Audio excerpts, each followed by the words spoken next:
नमस्कार मित्रांनो, संजय जामकर या नवीन ब्लॉगमध्ये आपल्या सर्वांचं वेलकम।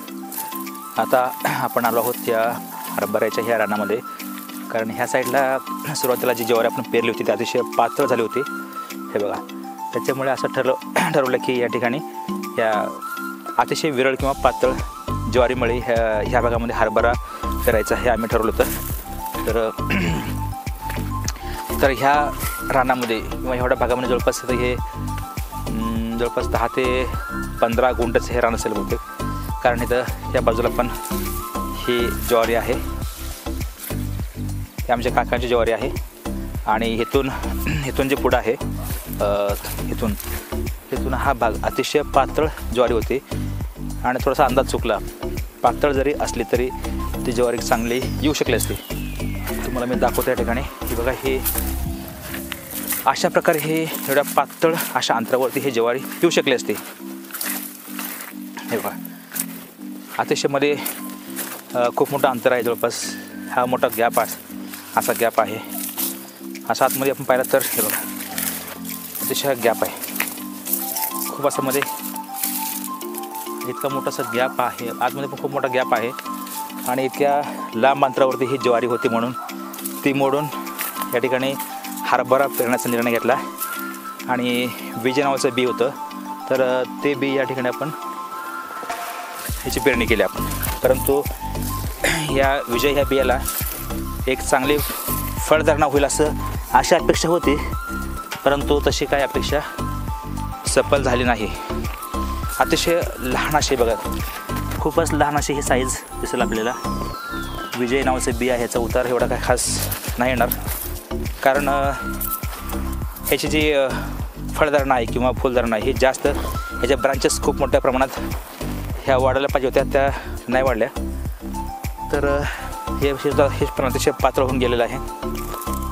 थोडंसं गणित थोडंसं चुकलेलं दिसतं, मागे पुढं होतं, कारण आपण देखील या ठिकाणी नवीन आहोत। जवळपास 2-3 वर्ष झाले हे शेतीमध्ये मी प्रयत्न चालू आहेत आपले।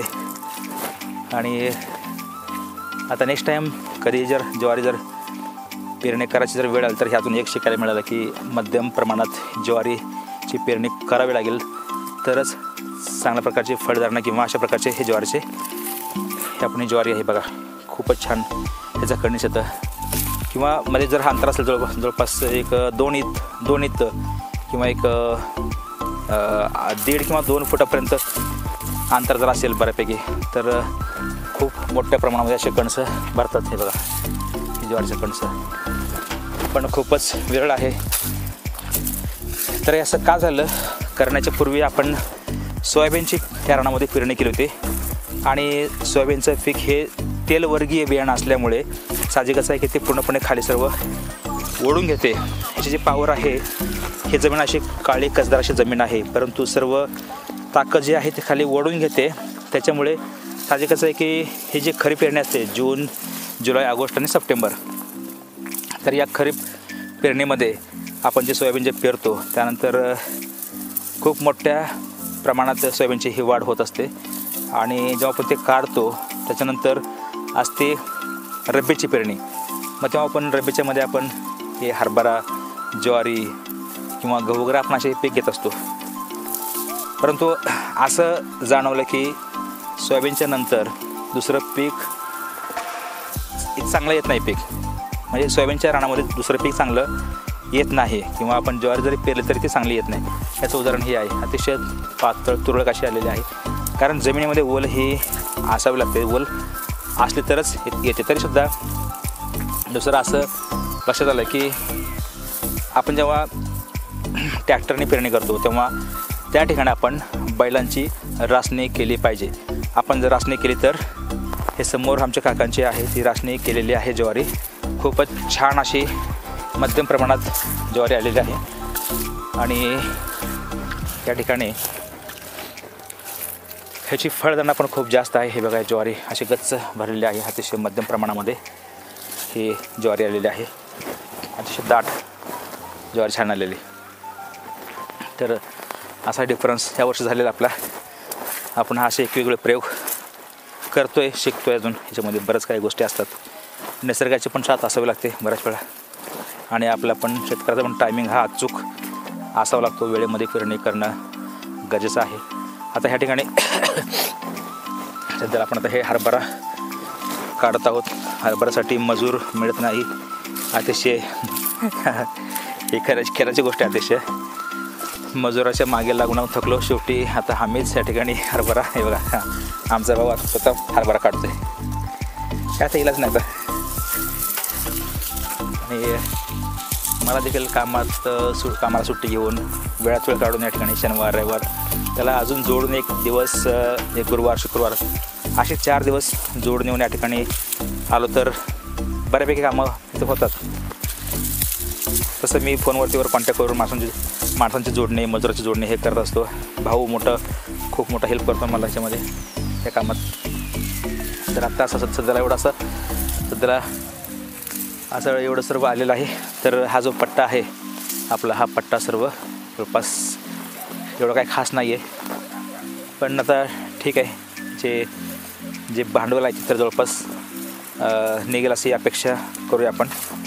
आणि पुढे आणखी तुम्हाला दाखवायचं म्हटलं तर पुढे तिथपर्यंत थोडंसं लांबच आहे. आता हे सर्व अगोदर काढावं लागेल. आता ज्वारी पण काढायला आलेली आहे. आता हळूहळू ज्वारी पिवळी होत आहे. तर आता जर लवकर ज्वारी जर काढली तर म्हणजे अवकाळी पाऊस आहे याच्या अगोदर लवकर हे रास देखील करता येईल. कारण ही ज्वारी काढल्याच्यानंतर ज्वारी वाळण्यासाठी कमीत कमी एक 4 ते 5 दिवस लागतात. खाली टाकल्यानंतर ज्वारी चांगली वाळण्यासाठी. ही ज्वारी चांगली वाळले की मग एकत्र अशा पेंड्या बांधणं, एकत्र करणं, मग त्याचे गोड मोडणं, मग रास करणं. तर अशा पण काही अजून बऱ्याच गोष्टी आहेत. तर एवढं आम्ही आतापर्यंत केलेलं आहे. आज हे करत हे बघा